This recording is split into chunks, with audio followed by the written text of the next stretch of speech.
Magandang umaga po sa inyong lahat. Yung pong ating gospel passage ay galing kay John, sa Gospel ni John. And ito'y isa na namang resurrection appearance ni Jesus. If you can see, yung ating mga gospel passages since Easter Sunday ay patungkol sa mga pagpapakita ni Jesus na muling nabuhay. At dito sa insidente na binasa natin sa gospel ngayon, ang pagpapakita ni Jesus ay naganap sa Lake Galilee. At inutusan ni Jesus yung mga disipulo na ihulog muli yung lambat. At pagkatapos, nagluto siya ng almusal para sa kanyang mga alagad. So ito yung gist ng this particular resurrection appearance of Jesus in today's gospel. Ngayon, for something as monumental as rising from the dead, we might expect fireworks.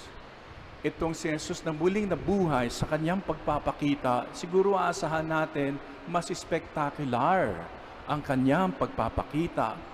Instead, we get fish and bread on a charcoal fire. Parang yung kanyang pagpapakita na napaka-importanteng bagay, muling nabuhay. Wala pang balita noon at ngayon except this resurrection of Jesus tungkol sa taong muling nabuhay. Pero napakasimple ang kanyang mga resurrection appearances. Actually, when you compare it to the spectacular miracles that Jesus did during His ministry, healing the blind, raising the dead, making the crippled walk, walking on water, the resurrection appearances are surprisingly ordinary. Pag inisa-isa niyo po yung mga resurrection appearances ni Jesus, napaka-ordinaryo ng mga kaganapan. Banggitin po natin, Jesus appeared to the women at the tomb para nag-hello lang. He walked with the two disciples on the way to Emmaus, parang nakisabay lang. He entered the upper room where the disciples were hiding, parang nangumusta lang. He spoke to Peter, asking him 3 times, "Do you love me?" Parang naging curious lang. He prepared breakfast for 7 disciples in Lake Galilee, parang nakipag-almusal lang. May milagro naman nangyari ngayon sa gospel passage ito sa Lake Galilee, yung may huli ng 153 fish. But to be honest, it's not quite the same scale as feeding 5,000 men with just 5 loaves and 2 fish. May milagro ng huli ng 153 fish ngayon, pero kung ikumpara mo sa pagpapakain ng 5,000 men, not counting women and children, ay napakasimple itong milagrong nangyari ngayon. So you see, the resurrection is a world-changing event, yet the appearances of Jesus happen in the most ordinary way. They take place in low-key venues, at the tomb, in the upper room, along the road to Emmaus, by the lake, and through everyday moments, everyday ordinary moments, visiting, walking, fishing, eating breakfast. Simple, ordinary, unassuming, even mundane. Pero yan talaga ho ang punto. This is precisely the point. It tells us to see the Easter Jesus, the resurrected Christ, in our ordinary moments. The risen Jesus is no longer confined to dramatic miracles, to spectacular incidents. He now meets us in the quiet rhythms of everyday life. He is with us while we are walking, talking, working, or waiting in the kitchen, sa jeepney, sa LRT, in the classroom, at the grocery, by the seashore.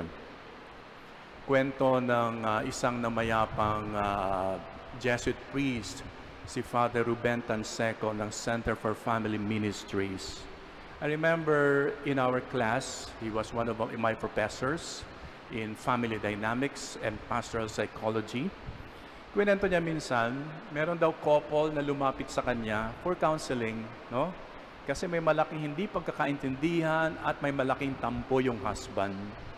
Sabi ng husband kay Father Tanseco, Father, ang ano ko lang po, complain ko sa asawa ko, kasi po, hindi po siya masilbi sa akin. Hindi siya maalaga sa akin. Ako bilang kanyang husband, parang hindi niya ako naalagaan. So sabi ni Father Ruben Tanseco, bakit mo naman nasabi na yung misis mo hindi maalaga sa iyo? Sabi ng husband, kasi Father, pag uwi ko galing sa trabaho, pag upo ko ng sofa para magpahinga, hindi siya lalapit sa akin para hubarin ang aking sapatos at ibigay ang aking tsinelas. No? Sabing ganon. And so, tinanong ni Father yung wife, tama ba ito? Nagalit lalo yung wife. Anong ibig mong sabihin na hindi ako masilbi? Sinabihan niya yung mister, anong hindi ako masilbi sa tahanan? Ako ang nagluluto, ako ang namamalengke, ako naghahatid sa bata, ako nagbibihis pa dyan. Minsan ako pa ang naglalabas sa tahanan ito at sasabihin mo, hindi ako masilbi sa tahanan na ito. No? Doon ito'y kwento ko sa isang parishioner. Sabi ng isang misis, pag ginawa yan sa akin, Father, ng mister ko, hingin niya ang tsinelas, chichinelasin ko siya. Walang hiyang mister ito. Anong silbi na pati tsinelas? Yung pala, yung lalaki, mawalang gala na po sa mga taga-Pampanga.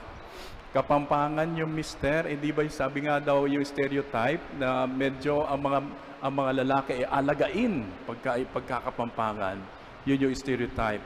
At lumaki yung mister na nakita niya yung tatay niya hinahatira ng tsinelas ng kanyang nanay.